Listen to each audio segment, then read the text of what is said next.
abe wete mawe ba donc que nyesi anyi bena ya va dende gome mi alors de nous gome mi asende gome la mi a Mexico ne le emo anuala oyomi be dogbe de la Emmanuel et Diama Ahuja miso Media Service Diffusion cours biblique par correspondance et mi va bena de femmes pe nyanya entita mi awo mi ameto senu pe mi amenku kpo nu bena nous sikemo so do jijine mi gbela mi bena mi afotane nous sikomi son pour fome anti so gome tete akata so na ka ko siamela aso wenu eye ko sira sike mi la jela mi ba hetanya buba to ame eye mi takpe na ma ulo partie technique ple radio dik bola ple we do la kacha Yesu Christ over come ni na nya to gbera ma o fofo ma o nsekatato ameske jena to dore ji ple kafu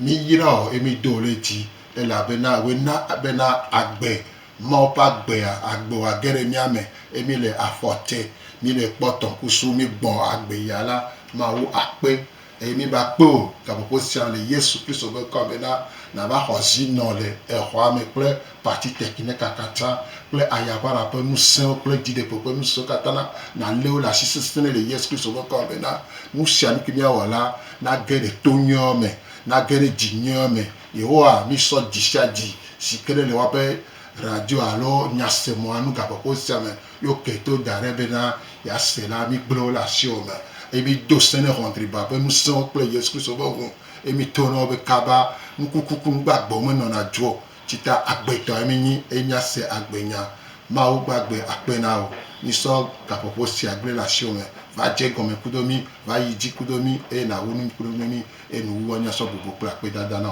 le Kristo Yesu Kristo nya de la pe come amen Amen. enyo mo so gbe da shi na Yo ape. Inda ape na ma ube eba mi ndebe aga sumi asi. Be na mi aga ido aji kure. Ta ni kare jive je gome kudo mi vo.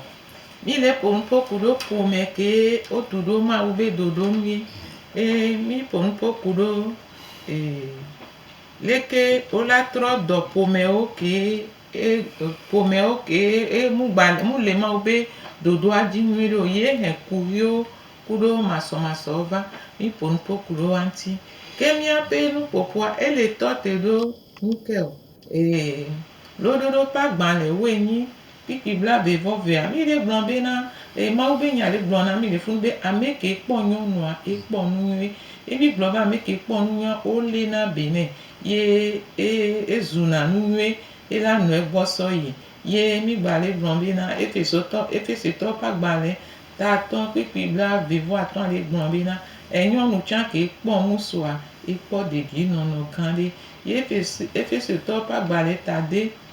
pipi le kava etongo achan le gbon be na de viwo kenye ya ira na pomia odola no devi tepe bena wa plo ye wo chon la ba zo amigan gugu so bena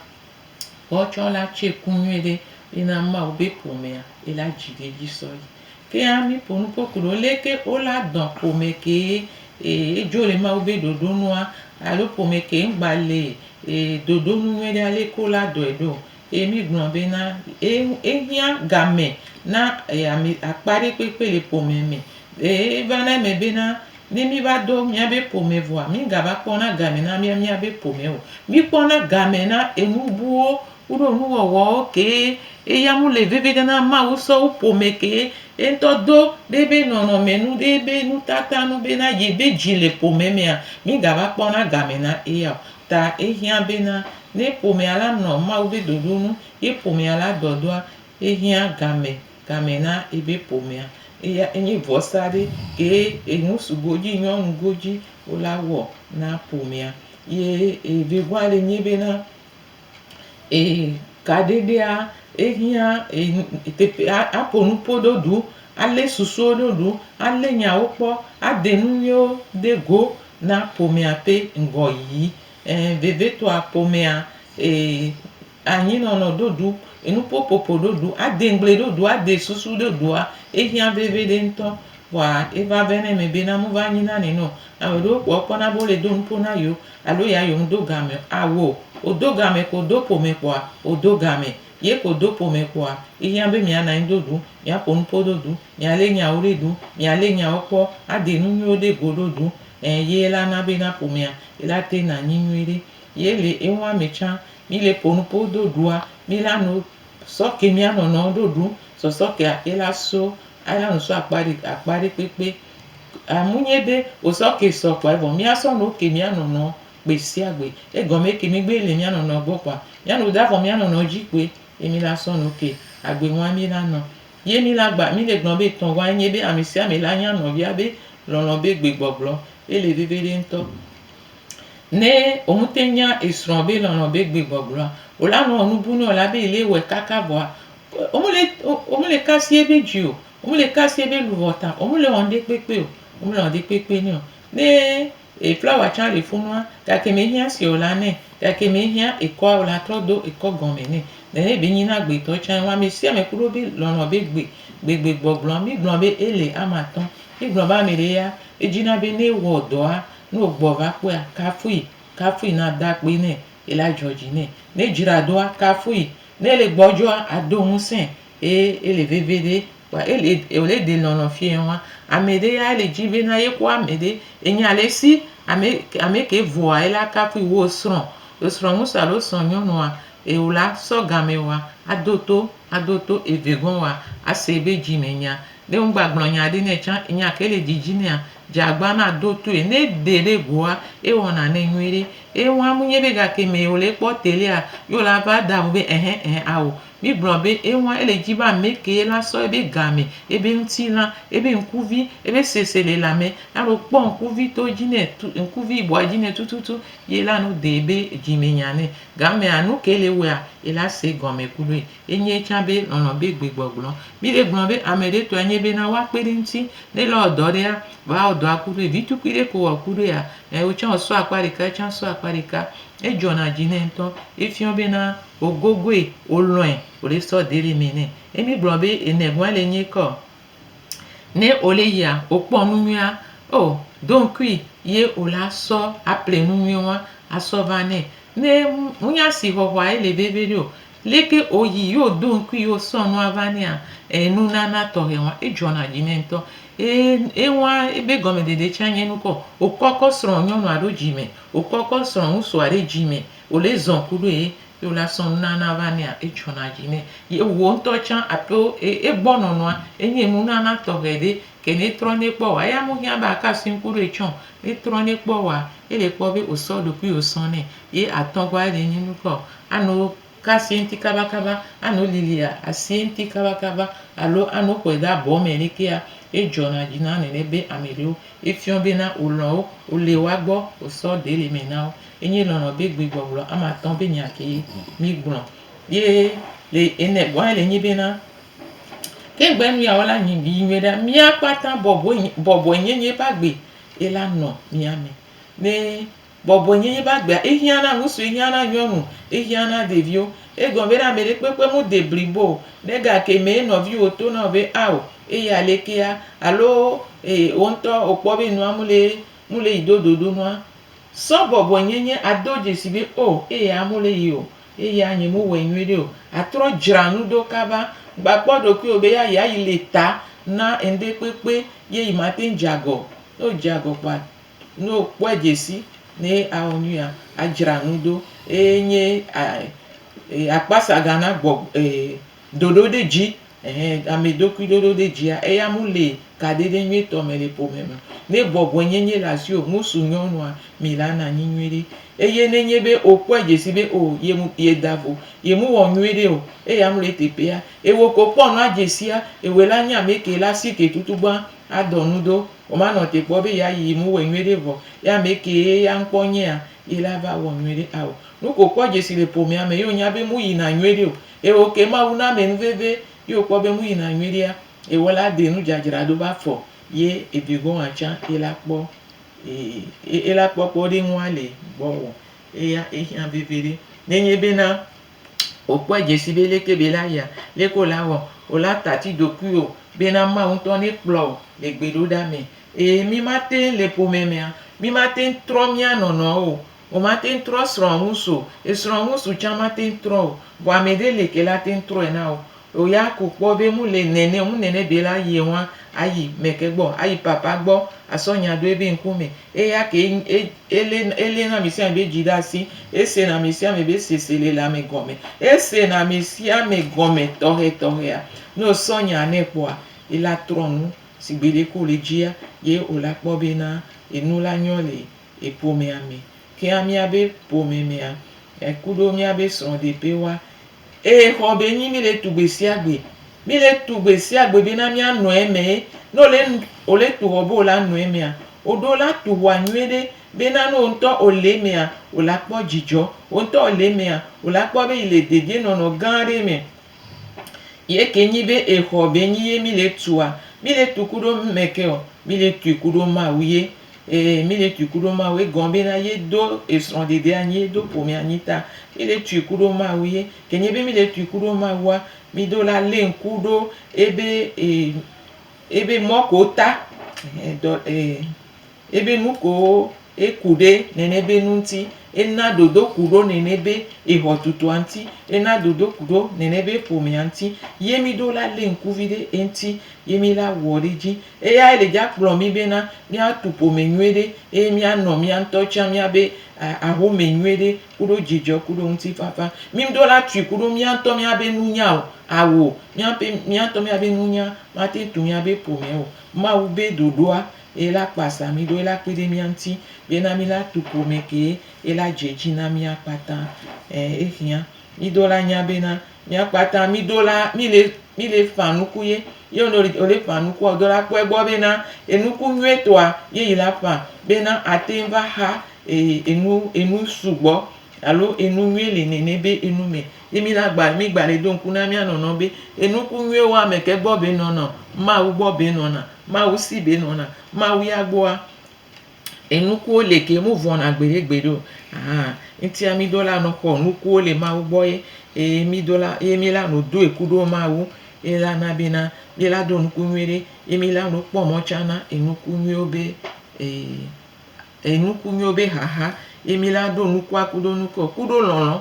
enu ke mi le ƒã le ƒome mea mi la nɔ ƒã kuɖo lɔlɔ kuɖo amenuveve kuɖo dzigbɔɖi blewu kuɖo mɔkpɔkpɔ amewo le ƒome me fifia o bu mɔkpɔkpɔ mɔkpɔkpɔ ɖe kpekpe gba le yewoa si o vɔa woŋlɔ be yewo le ƒã nu ye alo yewo le tu xɔ ye ŋɖe kpekpe ko le wɔ ku Mawua o la nɔ wɔ ku mɔkpɔkpɔ bena Mawu ŋutɔ ela da alɔ ta o la nɔ wɔ ku dzidzɔe o ma nɔ wɔ ku ɖo nuhaha o ma nɔ wɔ si gbe bena o zi dzi wo yo o la nɔ wɔ ku dzidzɔe ye o la nɔ wɔ ku dzidzɔ ku ŋutifafa kuɖo mɔkpɔkpɔ bena le Mawu be amenuveve tea ela nyɔ kpoe ŋɖe kpekpe ke mi wɔna kuɖo Mawua mi la kpɔ mɔ bena ela nyɔ na mi la kpɔ dzidzɔ le me mi la ha enuku nyuie ɖe ele veve ɖe eye mi do la nya bena le enua mea mi la nɔ gogo Mawu kpe gbe sia gbea mi la nɔ gogo Mawu kpe papa gbɔ ye o le dza xɔ nu ko la sɔ tu xɔa le nu ko dza sɔ tu ahoe o lea o la nɔ gogo Mawu ga sia ga me nenye be wo srɔ̃ŋusu o le gogo Mawu ga sia ga me ye enyɔnua tsã ele gogo Mawu ga sia ga mea nuke la mi la nɔ se mia nɔnɔ gɔme ye mi la nɔ gogo mia nɔnɔ kpe ye mi la kpɔ bena de enuko kpata mi le dzia mi la nɔ xɔe tsã le agbɔsɔsɔ me egɔm be Mawu nya ŋusua be dzi enya nyɔnua tsã be edzi ye Mawu nya mía kpata míabe sese le lãme ta nenye be mi le gogo ya ŋɖe kpekpe ko le dzia o la nɔ xɔe le blibo nyenye me ye ke mi le gogo Mawua mi le gogo mía nɔnɔ kaka mi la va do Mawu gbɔ kuɖo Mawu be mi la do Mawu gbɔ lekea mía kpata mi trɔ zu nu ɖeka le funu emɔ ɖe kpekpe gba le esrɔ̃ŋusua ku srɔ̃nyɔnua dome egɔm be Mawua eva le mi sɔ ɖeka ele miabe susu sɔ ɖeka ele miabe sese le amewo sɔ ɖeka ele miabe nukpɔkpɔ sɔ ɖeka gba enuwo kpata eyina nyuie ɖe ta mía gblɔ bena nene be nu Mawu le nɔ te kpɔ so mía gbɔ emi le gblɔ bena srɔ̃ɖeɖe kuɖo ƒome kpata etɔ te ɖo kaɖeɖe dzie kaɖeɖe dzie ŋutie Mawu wɔ esrɔ̃ɖeɖe ɖo ŋuti Mawu wɔ ƒome ɖo ta míabe mi kadede de pekpea o kpɔna gbɔ ye o lena benɛ ye ele vevede nye bena mi le le bena kadedea to mawu be dodo nu o afɔ ke o mawu le ele dzi be mia de nua mi la kpɔ be kadedea ela yrɔ kadedea ela ku kadede ma gba va nɔ mia me o ye ne gake mi kadede mu nɔ mia me kpɔa mi se gɔme nyuie ɖe be kadede gba le mia ku mawu ŋutɔ dome o kadede gba le mia ku mawu ŋutɔ dome o vɔa ne nye be kadede le mia ku mawu domea mi la kpɔ be kadede la nɔ mia ku srɔ̃wo dome srɔ̃ ŋutsu ku srɔ̃ nyɔnu dome ɖeviwo ku ɖo dzilawo dome egɔ̃ bena funu ye mawu ya esɔ mi sɔ ɖeka ye ŋua nu ke na be mi ɖiɖi le mia nɔnɔ gbɔa enye bena mi ŋlɔ be dɔɖasi ke mawu na mi ye mi le wɔ mia tɔa ele na be mi le ɖiɖi le mia nɔnɔ gbɔ vɔa zi ale sike mi le zɔ̃ le yi mawu gbɔ le biɔ mawu be lɔlɔ̃nua mi le gogo mia nɔnɔ mi la trɔ zu ɖeka ƒome ɖeka si gbe leke mawu le dzi bena mianɔ ye ŋua egɔ̃ be mawua mawu gã be nyi ye ŋusẽ le esi gaƒoƒo kuɖo gaƒoƒo be mawu be nyi ɣeyiɣi be mawu be nyi wo ŋutsi na dzi na mawu ela wɔe ne mi gbe le zɔ̃ le gogoe kɔa ewɔna nu sia nu ɖo ɖoɖo nyuietɔ nu le gaƒoƒo nyuietɔa nu nyisɔ ɖe va yia mi ƒo nu ƒo ku ɖo enu veve amatɔ̃ le ŋutsu me amatɔ̃ le nyɔnu me ke lena ƒome sɔ enana be ƒomea enɔna anyi nyuie ɖe enɔna mawu be dodo nu ye mi gblɔ leke ele wome ɖo ŋutsu be akpadzi le nyɔnua tsã be akpadzi le mi gblɔ bena amatɔ̃ ke ka nyɔnu veve ɖe bena ƒomea ela nɔ kplikplikpli ye enuwo la nyɔ gɔme vivisese la nanya mi gblɔ nyɔnuwo tɔe nye bena woanɔ le benɛ woanɔ nɛ anɔ kpɔe gbɔ anɔ le benɛ anɔ sɔ de le me anɔ de fia bena ye lɔe edzɔna dzi na nyɔnu ŋutɔ ne wòle wɔ nene adzɔna dzi na nyɔnu ye mi gagblɔ be evegɔa nye bena mianɔ ka seŋ ɖoɖo anɔ le nyawo kpɔ ɖoɖo mia kpata mianɔ de susu ye nu nyuiwo la nɔ to le nya me etɔ̃gɔa nye bena ne wòkplɔe va ye wòtsɔ va ye mi va do goa wòla nɔ de egato bena enuwɔwɔwo ne ba nɔ eteƒe bena ame ɖe kpekpe ma nɔ koʋi gã ɖe me ke wo si gbe ƒome fofo nenea wòmate wɔea mu yina na nyɔnu do la nɔ de gato ne gake me ehiã ega be nya ezi edzi be tsã la nɔ do gbe ɖa sugbɔ do gbe ɖa gbogbo ɖe bena ku ɖiɖi ma nɔ miaba home o gasi agamea miaba home ya ela to vɔ ye nɛgɔa na nyɔnu tsã nye bena edzi be ye srɔ̃ ŋutsu ne no to nyateƒe nɛ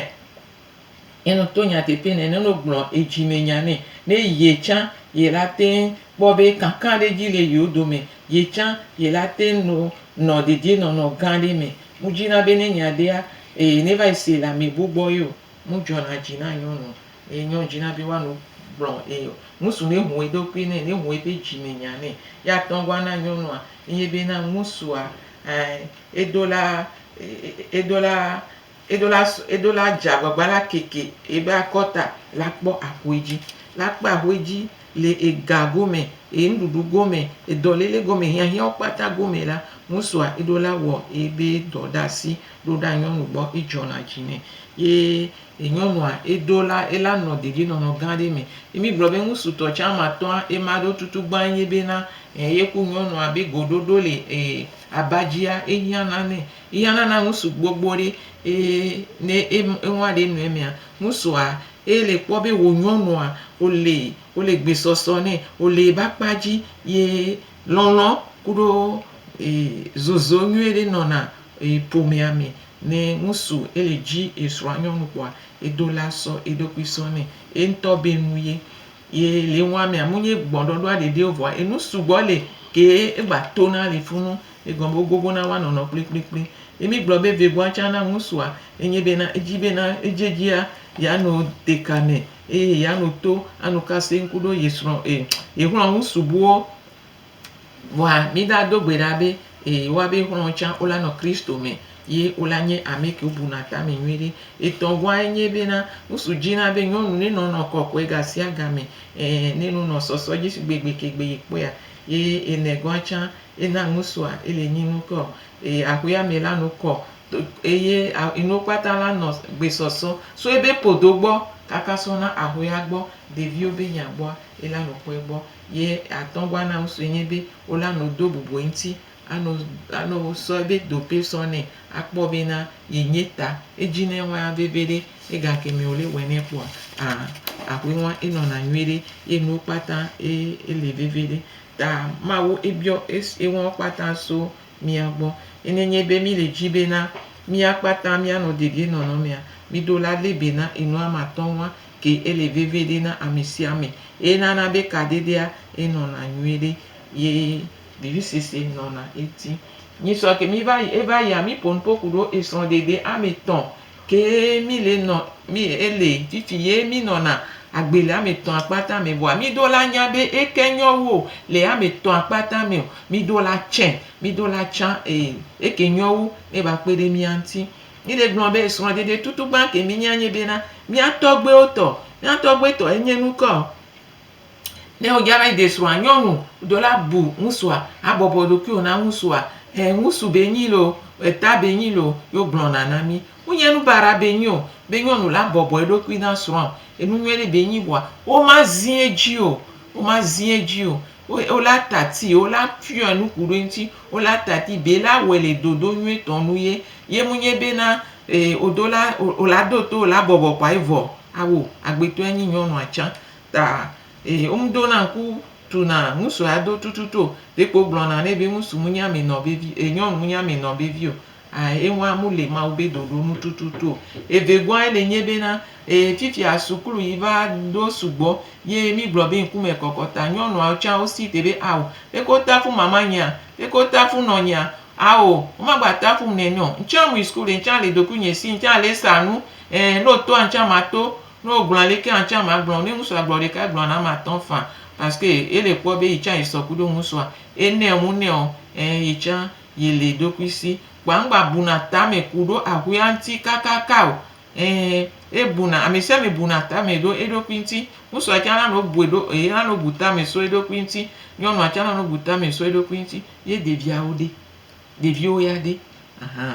kemi aglobe etongwa ke to te do ma ube dodonu ma u ke wo son dede do son dede anya ele ni son dede ke to te do ehun jeje nti nene be son dede a eje ne gome kudo ehun ye yi ne ji kudo ehun nyenye kaka va wune kudo ehun nyenye won le nene be son dede me a amisia me jina nwe na novia mu jina toto amisia me jina nwe na novia ne mi le je hun kwa mi la no ji nwe na mi ado mi nye hun mi ano ji nwe na mi ado kuyo mi ano no mi la no ji gasi aga me be na ehun jeje wa ne yeji ye nene be etonwa ke tote do ma obe dodo ji ya ye va na be e va le amevea so popu e va le ameve tutu gba so popu ye e va do e ko munye enunwele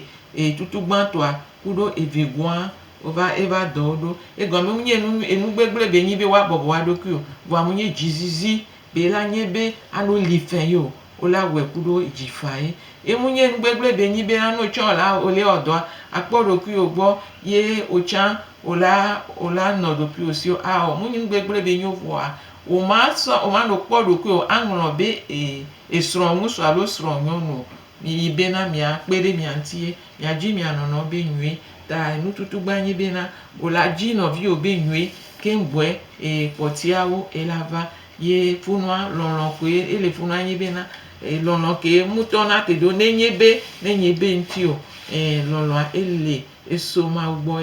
ye ola na lonlon wa fa ye funwa amisia mi pona jijo le donc enwo apata iya be na mi asono agbenwere ele eso de pia ye ehian be na mi apata mi la nyabe amede do son dede anyita mi la no ebe dodo mi la zonle ebe afo do pe munyeleke mi nye do muleke mi po do alo leko blona mi do mi la to te do ma obe dodo anu ni mi la po po mi nwe mi atu po mi nwe de mi abe son de pe e la nye enu ke otudo lolonji ma obe dodo ji ye le nene ha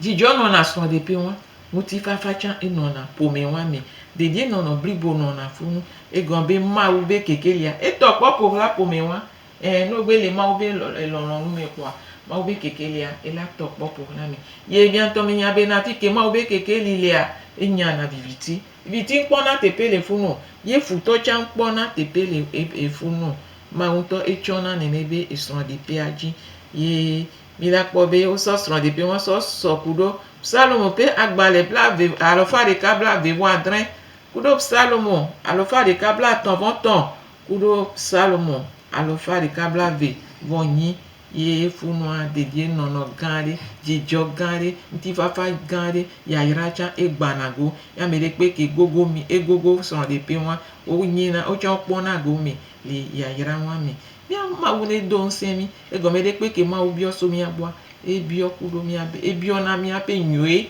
ebi ona mi ape nyoe ta mi so mi gbadun ku enu china mi ye ma didia ila gba po nu fiafia kpata ni aso le popu kudo mi le gblebe leke mawu edo sron de pe esron de pe ape gomejeje alo pome ape gomejeje enye esron dede a ele nye bena musuku nyonu be de ka wowo to yayirame ye funu e pome a ele je gome suwa musuku nyonu iglonye be musuku nyonu be sron dede alo chanchan le yayirame mi wa nyonua musu akudo devio ocho le pome ame eko la ploba ola ba henchan o le pome wa mi mia jila o mia pe jila o ya se le bebede nyonua pe jila o musu be jila o chan o le pome ame bi jila kwa ifi obe togbe mama atabi atagan ta si yin o patan ele nene be pome ame devi ko ploba he le pome wa mi chan chan ele nya be pome ame mi gbon be enu nwere be yin menu ke mu nyo le pome wa mi a pome de o me yin be na ame de la yin togbe alo atagan la tabi e lava no do nu na pome be nene mi la we wa musu amate ponu ponyo ma te pon awo nyonu aku musu abi poposise enye pome a ke ma o le ji pome ke to e ma o le ele ma o be ta do ji no a ele nye afike musu enya be dodasi nyonu acha enya ebe dodasi ye amisiame la no wo ebe dodasi igbon ba ibe na pome enya afike mi hona nkole amisiame do nko no le yo sigba peton fi ko le yo ebe Abuja efi obe to le Abuja be pome ame funu be ho ebe nko va le ye won nye ya nko nye jagbavia mu ho nko nye so apiko jimso ye ehun wa le lamena ta ma we jibene nonene ne oto le pome wa me ola no po jijo munye we cha pome wa na dokuyo ma we so na uta nuke ma una mi hone alove ta funu mi hona nkole funu mi plana nule funu tu na mi do kaka mi acha mi laba trozu enuso funu o le fio mi bena ne mi sia mi ma no awo me kaka so idao mi acha mi laba iso mi abe pome ta enusu bole yo tu na me do le funu enti mi gbeba ibena nu commission na le pome mi a ele blanyi le alofa de kame bla be po mi ba srona le suku kudo mododoji na enya be pome de pepe a ne ba jagbagba ne tu edo kudo ma ume ne nu ke la pando via ume la ne ba so ma ume ye ma ube lononua ne ba yeji no tofi ya no kpobe na pome a me asoa mawu ne yira yo glona ola po mawu le me o ma tude o nto apo enunyanu gombe na no tudo o to apo nunyanu o ma ten ponu medo jiji me o me odola ho le ma gbo ni atu mawu de jiji me ke o choja dede gwa mi emi glombe mawa na be na pome de pepe o tu ne lolo enye lolo ele pome de pepe so popu ye lolo ke le pome so popua le lolo wa mi anu ke we do na hu se lolo a ele yin doku ibobo so apa vea musu agbo nyonu agbo ami bubu ado bubu mi anono nti so ela so musu gbo ela so nyonu gbo bobo enyenye ela so musu gbo ela so nyonu gbo ya nu ami ton wa ye le na lolo adete ye na lolo achandudu ye lɔlɔ ke so ma gbɔa ewɔna ebe dɔ yina ame ɖe kpekpe ɖo la wɔ ŋuti dɔ wonye be ame ɖeka la no wɔ na ame ɖeka la no wɔ ŋgba va nɔna dope ame evea ŋgba va nɔna teƒe nyui ɖe o la ƒomea la bi yi akpa ɖeka egbe le bi yi akpa ɖeka kpɔa ele tsrɔ̃e wɔn ta mi la nya bena enu ame etɔ̃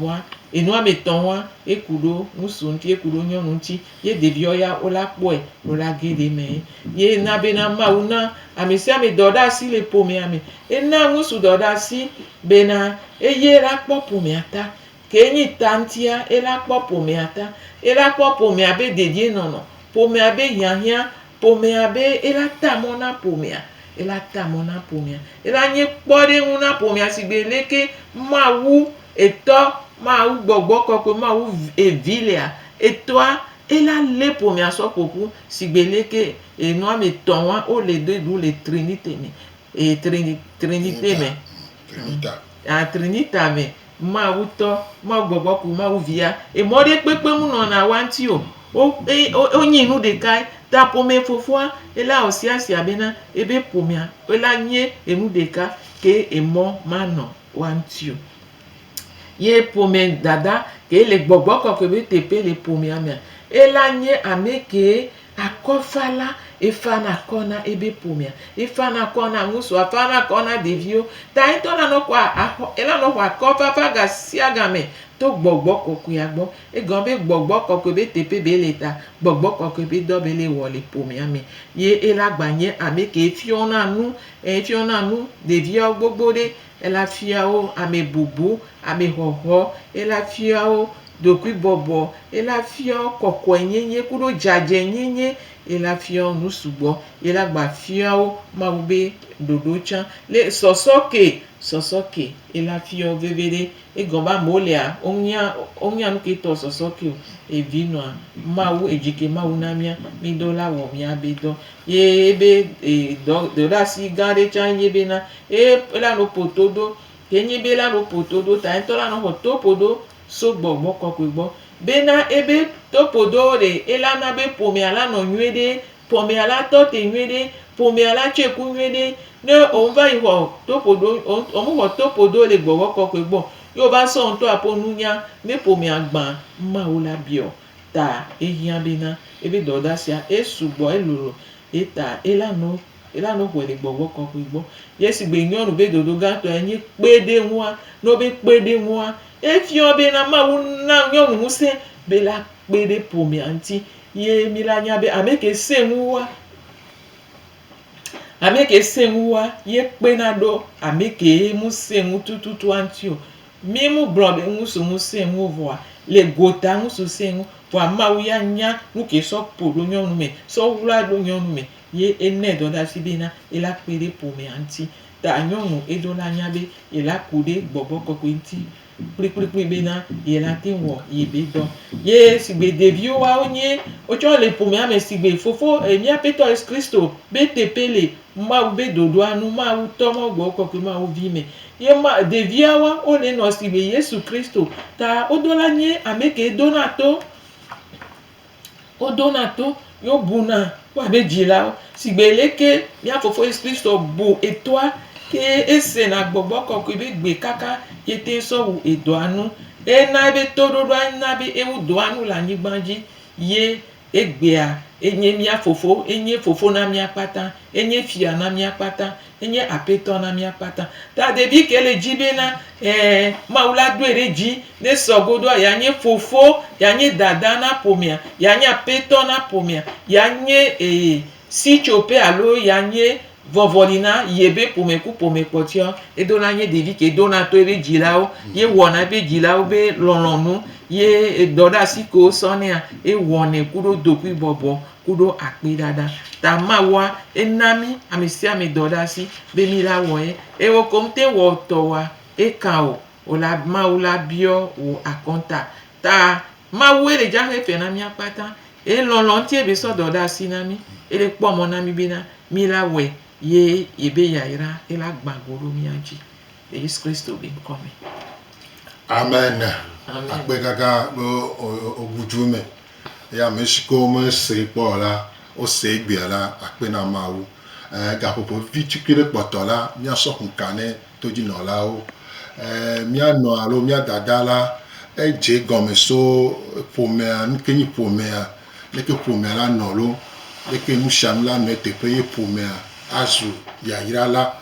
na ƒomea la eɖe gɔme kaka va yi nyabiɔsɛ nyi bena nuka gɔme ose o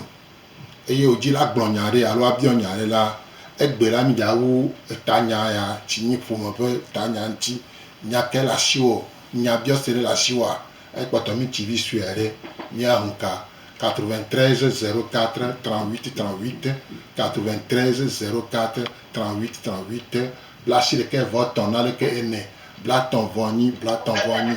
alo alo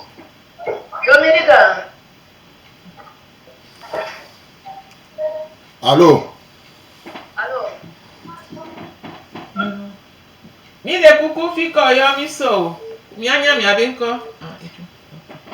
fia mi le etodzi le nɔ te kpɔ mi le wɔmea mi le dzi bena miasɔ ɣeyi dzitukui ya asɔ dogbe ɖa alo asɔ ƒokoko na Mawu ku ɖo ƒomewo ŋuti ƒomewo ke wo le to xaxa ɖe me fifi ƒomewo ke futɔ va gbɛ mi le dza to na mi le dza gblɔ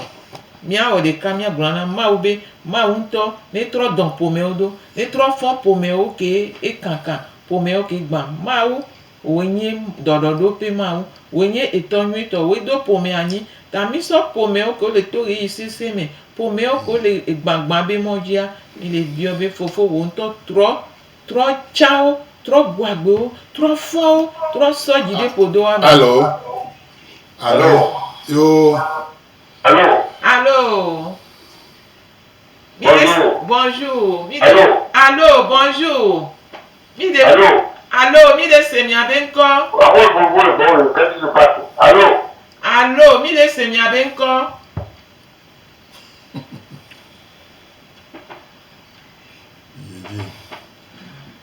Bon, kapopo atsã eli. Papa mi sɔ ƒomewo kpata de asiwo me. Wonya ƒome ɖe kpe gobe kuhi. Alo. Allô, mi se mi de kuku fi ke mi yɔ mi so.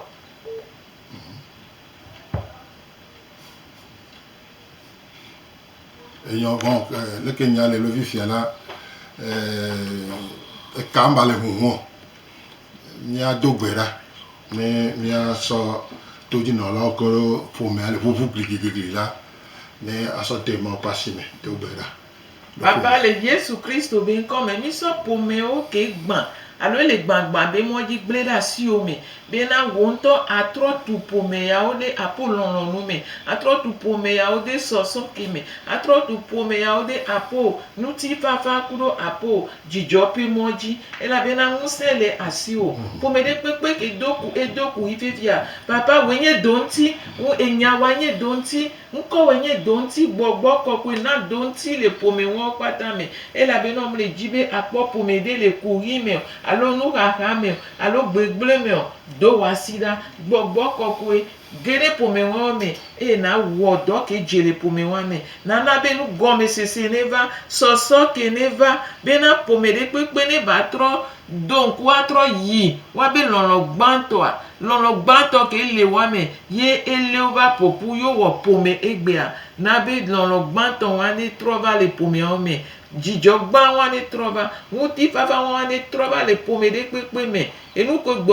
wo ŋusẽ na gɔmesa gbɔgbɔ kɔkɔe kpe ɖe wa ŋuti le nugɔmesese gɔme bena woase wa nɔnɔ gɔme eye woasɔ wo nya sɔ tu wa be ƒomea papa mi nya be woe wɔnɛ mi gba sɔ ɖevi kewo kpata wo